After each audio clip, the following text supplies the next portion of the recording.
Hello అందరికీ నమస్తే. Welcome back to Aru's kitchen and blogs. ఇవాళటి మన వీడియో వచ్చేసి జొన్న ఇడ్లీలను ఏ విధంగా చేసుకోవాలో చూపిస్తాను. చాలా టేస్టీగా ఉంటాయండి. అలాగే మన హెల్త్కి కూడా చాలా మంచిది కదా ఈ జొన్న ఇడ్లీలు అనేటివి. ఈ విధంగా ఒకసారి ట్రై చేసి చూడండి, చాలా బాగుంటాయి. ముఖ్యంగా బరువు తగ్గాలనుకునే వారికి ఇలా బ్రేక్ఫాస్ట్ టైంలో ఇలా తీసుకోండి, చాలా బాగా ఉపయోగపడుతుంది. బరువు అనేది ఈజీగా తగ్గిపోతారు. ఈ ఇడ్లీలకి కాంబినేషన్గా సింపుల్గా చేసుకునే పల్లి కొబ్బరి చట్నీని ఏ విధంగా చేసుకోవాలో కూడా చూపిస్తాను.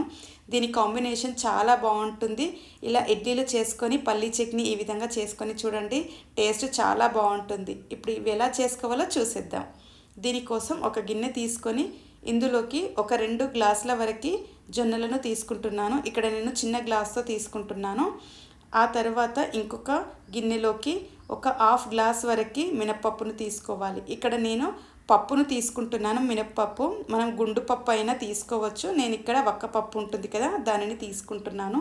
ఇలా తీసుకున్న తర్వాత ఇందులోకి ఒక పావు స్పూన్ వరకు మెంతులను వేసుకోవాలి. ఇలా వేసుకున్న తర్వాత వీటిని శుభ్రంగా కడుక్కోవాలి. ఇక్కడ నేను జొన్నలు పప్పు అనేటివి విడివిడిగా తీసుకుంటున్నాను. మనం కావాలంటే కొంచెం ఒకే దగ్గర తీసుకోవచ్చు, కానీ మనం ఈ జొన్నలను పట్టేటప్పుడు కొంచెం బరుకులా పట్టాల్సి వస్తుంది. కాబట్టి విడివిడిగా తీసుకుంటేనే మనకి ఇడ్లీలు అనేటివి బాగా వస్తాయి. కాబట్టి ఈ విధంగా గిన్నెలో పప్పును తీసుకొని కడుక్కొని శుభ్రంగా దానిపైన మూత పెట్టుకొని పక్కన పెట్టుకుందాం. ఆ తర్వాత మనం జొన్నలను కూడా తీసుకున్నాం కదా, వీటిని కూడా ఇలా వాటర్ వేసుకొని శుభ్రంగా కడుక్కోవాలి. ఇక్కడ ఈ జొన్నలలో కొంచెం మనకి బ్లాక్గా వస్తూ ఉంటుంది కడుగుతూ ఉంటే. ఈ విధంగా శుభ్రంగా కడుక్కోవాలి మనం జొన్నలని. 1-2 సార్లు శుభ్రంగా కడుక్కొని ఇందులో నుండి వాటర్ని తీసేసి మళ్ళీ ఇందులో వాటర్ని వేసుకొని ఈ జొన్నలు మునిగేంత వరకు వాటర్ని వేసుకోవాలి. ఇలా వేసుకొని మినిమం వీటిని ఒక 8 to 10 అవర్స్ వరకైనా నానబెట్టుకోవాలి. ఇలా జొన్నలు ఎక్కువగా నానాల్సి ఉంటుంది మనకి. ఈ మినప్పప్పు కొంచెం తొందరగా నానిపోతుంది కాబట్టి జొన్నలు కొంచెం ఎక్కువగా నానాల్సి ఉంటుంది. చూసారు కదా, ఇక్కడ మనకి జొన్నలు అనేటివి ఒక 9 to 10 అవర్స్ తర్వాత చూసినట్లయితే మంచిగా నానిపోయాయి. ఇక్కడ పప్పు కూడా నానిపోయింది. మనం కావాలంటే పప్పుని ఒక 4 అవర్స్ నానిపెట్టుకుంటే సరిపోతుంది. జొన్నలతో కాకుండా కొంచెం ఒక 2 అవర్స్ తర్వాత అయినా నానబెట్టుకోవచ్చు. ఇలా నానబెట్టుకున్న ఈ జొన్నలను ఇప్పుడు మనం మిక్సీలో చేసుకుందాం. మిక్సీ పట్టుకోవడానికి ఈ మిక్సింగ్ బౌల్ తీసుకొని ఇందులోకి ఈ జొన్నలన్నింటినీ వేసుకుంటున్నాను. ఇలా వేసుకున్న తర్వాత ఇందులోకి కాస్త వాటర్ని వేసుకోవాలి. వాటర్ వేసుకొని మూత పెట్టుకొని మనం మిక్సీ అనేది పట్టుకోవాలి. ఇక్కడ మిక్సీ చేసేటప్పుడు మనం కొంచెం బరుకులాగా వచ్చే విధంగానే పట్టుకోవాలి, మెత్తగా పట్టకూడదు.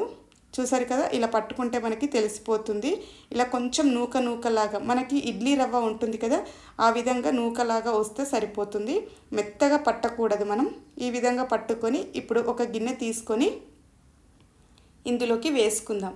ఇలా వేసిన తర్వాత ఇప్పుడు మళ్ళీ ఇదే మిక్సీ జాడులోకి మనం మినప్పప్పును కూడా వేసుకొని మిక్సీ చేసుకుందాం. ఈ విధంగా మినప్పప్పును కూడా వేసుకొని ఇందులోకి కొద్దిగా వాటర్ని వేసుకోవాలి. ఇలా వాటర్ వేసుకొని మూత పెట్టుకొని ఇప్పుడు ఈ పప్పును మాత్రం మనం మెత్తగా పట్టుకోవాలి. ఇలా మెత్తగా అయ్యేంతవరకు పట్టుకోవాలి. ఇది పలుకు ఉండాల్సిందేం అవసరం ఉండదు.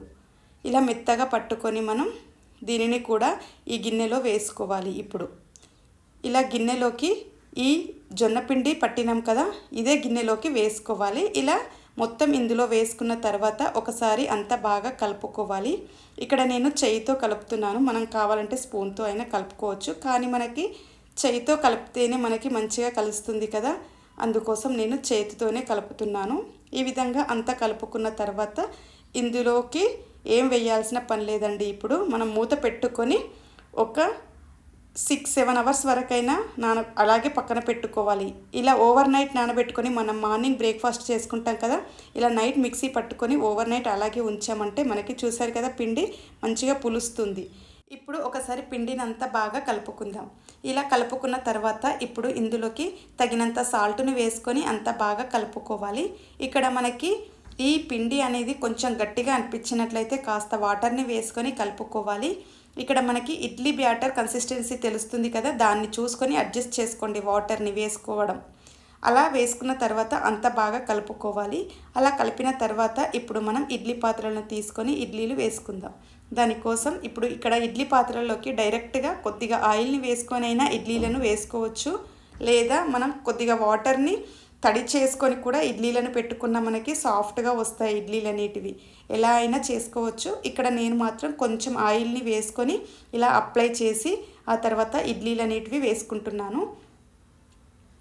ఇలా ఇడ్లీలన్నీ వేసుకున్న తర్వాత ఇప్పుడు మనం స్టవ్ పైన ఇడ్లీ పాత్రను పెట్టుకొని అందులో కొద్దిగా వాటర్ని వేసుకొని ఈ వాటర్ కొంచెం వేడైన తర్వాత ఇప్పుడు మనం పెట్టుకున్న ఈ ఇడ్లీ పాత్రలను పెట్టుకోవాలి. ఇక్కడ ఇడ్లీలు మనకి ఎన్ని కావాలో అన్ని పెట్టుకొని ఈ విధంగా ఈ ఇడ్లీ పాత్రలో పెట్టుకొని మూత పెట్టుకున్నట్లయితే మనకి స్టవ్ని కొంచెం మీడియం ఫ్లేమ్లో పెట్టి ఉడికించినట్లయితే మనకు ఒక 10-15 మినిట్స్లో ఇడ్లీలు అనేటివి రెడీ అయిపోతాయి. ఇవి రెడీ అయ్యే లోపు మనం ఇక్కడ చట్నీ ప్రిపేర్ చేసుకుందాం. దానికోసం స్టవ్ పైన ఒక ప్యాన్ పెట్టుకొని కొద్దిగా పల్లీలను వేసుకున్నాను. 1 టేబుల్ స్పూన్ పల్లీలను వేసుకొని ఇవి కొంచెం వేగించుకోవాలి. ఇవి కొంచెం వేగిన తర్వాత ఇందులోకి తగినన్ని పచ్చిమిర్చిని ఇక్కడ నేను 3-4 పచ్చిమిర్చిని ఈ విధంగా చుంచుకొని వేసుకున్నాను. ఇలా పచ్చిమిర్చి కూడా కొంచెం వేగాలి. ఇవి కొంచెం వేగిన తర్వాత ఇప్పుడు ఇందులోకి కొద్దిగా కొబ్బరిని వేసుకుంటున్నాను. ఇక్కడ పచ్చి కొబ్బరిని వేసుకోవాలి. ఇక్కడ పచ్చి కొబ్బరి వేసుకొని దీనిని కూడా కొంచెం వేయించుకోవాలి. ఇది కొంచెం వేడైతే సరిపోతుంది, బాగా వేగాల్సిన పనేం లేదండి. ఇది కొంచెం వేడైన తర్వాత ఇప్పుడు మనం స్టవ్ ఆఫ్ చేసుకొని 1 టేబుల్ స్పూన్ వరకు పల్లీలను వేసుకుంటే సరిపోతుంది. స్టవ్ ఆఫ్ చేసుకొని వేసుకోవాలి, ఇవి తొందరగా మాడిపోతాయి కాబట్టి. ఈ విధంగా వేసుకొని ఇప్పుడు దీనిని చల్లారనివ్వాలి. ఇది కొంచెం చల్లారిన తర్వాత ఇప్పుడు దీనిని మనం మిక్సీ చేసుకుందాం. దానికోసం మిక్సింగ్ బౌల్ తీసుకొని ఇందులోకి మనం వేయించుకున్న ఈ పల్లీలు, కొబ్బరి, పుట్నాలు ఇవన్నింటిని ఇందులో వేసుకోవాలి. వేసిన తర్వాత ఇప్పుడు ఇందులోకి ఒక 5-6 వరకు వెల్లుల్లిని వేసుకుంటున్నాను. ఆ తర్వాత చిన్న ముక్క అల్లం, చిన్న ముక్క బెల్లం వేసుకొని తగినంత సాల్ట్ను వేసుకొని ఇప్పుడు దీనిని మిక్సీ చేసుకోవాలి. ఇలా ఒకసారి మిక్సీ పట్టి ఆ తర్వాత తగినన్ని వాటర్ని వేసుకొని ఫైన్గా అయ్యేంత వరకు మిక్సీ చేసుకోవాలి. ఇలా చూసారు కదా, ఈ విధంగా ఫైన్గా అయ్యేంత వరకు మనం మిక్సీ చేసుకుంటే సరిపోతుంది. ఎంతో టేస్టీగా ఉండే పల్లి చట్నీ అనేది రెడీ అయిపోతుంది. ఇక్కడ మనకి కావాలంటే పోపు వేసుకోవచ్చు. నేనైతే డైరెక్ట్గా ఇలాగే తినేస్తాం కాబట్టి నేను పోపు వేయట్లేదు. ఇక్కడ కావాలంటే మనం కొంచెం ఆయిల్ వేసుకొని అందులో జీలకర్ర, మినప్పప్పు, కొంచెం కరివేపాకు, ఎండుమిర్చి ఇలా వేసుకొని పోపు వేసుకొని ఇందులో కలుపుకుంటే సరిపోతుంది. ఇలా మిక్సీ చేసిన ఈ చట్నీని పక్కన పెట్టుకుందాం. ఈ లోపు మనకి ఇడ్లీలు అనేటివి రెడీ అయిపోతున్నాయి. చూసారు కదా, ఇడ్లీలు అనేటివి రెడీ అయిపోయాయి కదా. ఇప్పుడు ఈ ఇడ్లీలను కొంచెం వేడి తగ్గేంత వరకు ఉంచుకోవాలి పక్కన. ఇలా తీసుకొని పక్కన పెట్టుకొని కొంచెం వేడి తగ్గిన తర్వాత ఇడ్లీలు అనేటివి తీసుకోవాలి. మనం వెంటనే తీసినట్లయితే ఇడ్లీలు అనేటివి స్మూత్గా రావు మనకి. కాబట్టి వేడి మీద తీస్తే కొంచెం ఇడ్లీలు పాడైపోతాయి. కాబట్టి కొంచెం చల్లగైన తర్వాత ఈ విధంగా తీసుకోవాలి. చూసారు కదా, మనకి మెత్తగా వస్తాయండి ఇడ్లీలు అనేటివి. ఈ విధంగా చేసుకొని చూడండి, చాలా బాగుంటాయి. ఈ విధంగా మనకి ఎన్ని కావాలో అన్ని చేసుకొని హ్యాపీగా తినేసేయచ్చు. మనం చేసుకున్న ఈ కొబ్బరి పల్లీల చట్నీతో ఈ విధంగా చేసుకొని తిన్నట్లయితే మనకి టేస్ట్ బాగుంటుంది, అలాగే మన హెల్త్కి కూడా చాలా మంచిది. చూసారు కదా, ఈ వీడియో మీరు కూడా ఒకసారి ఈ విధంగా ట్రై చేసి చూడండి, చాలా టేస్టీగా ఉంటాయి. బరువు తగ్గాలనుకునే వారికైతే చాలా బాగా ఉపయోగపడుతుందండి ఈ జొన్న ఇడ్లీలు అనేటివి.